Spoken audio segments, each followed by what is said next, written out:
must be so hard for anybody, any family, any individual who loses somebody to suicide. Yes, death by suicide is a unique form of loss.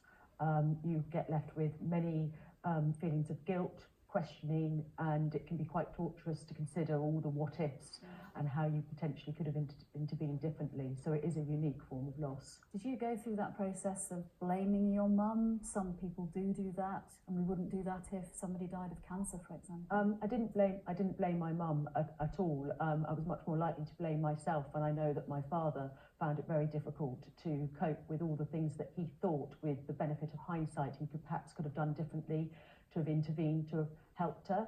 And that is a kind of heavy burden to have to bear. In the last 3 years, you started campaigning to help bereaved families. What do you think when you hear that so many children are taking their own lives now?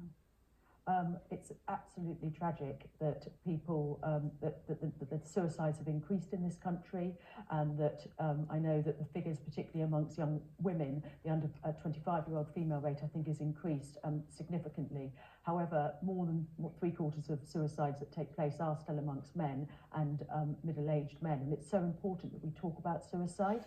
And in society, suicide is shrouded often in secrecy and stigma, and that can prevent people getting help when they need it. And that's why it's really important that we do talk and acknowledge the fact that suicide takes place. Suicide is preventable, and we need to understand that suicidal ideation can be part of people's lives. They can recover from it, and they go on and live normal, happy, healthy lives.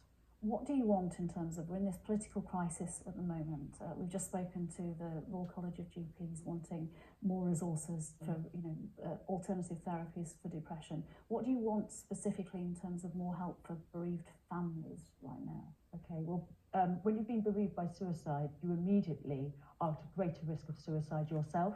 So if you want to prevent suicides, there is a group of people there that you could offer help to, that could actually help to reduce suicide rates. So what we need is timely access to information and support.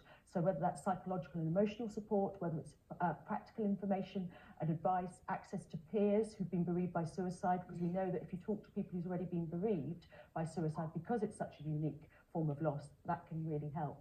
At the moment, there's only about 12 specialist suicide bereavement services around the country. We want them in every local area. Maybe not enough when the rates are at a 16-year high. Amy Meadows, thank you so much for joining me. I really appreciate it. Thank you. And for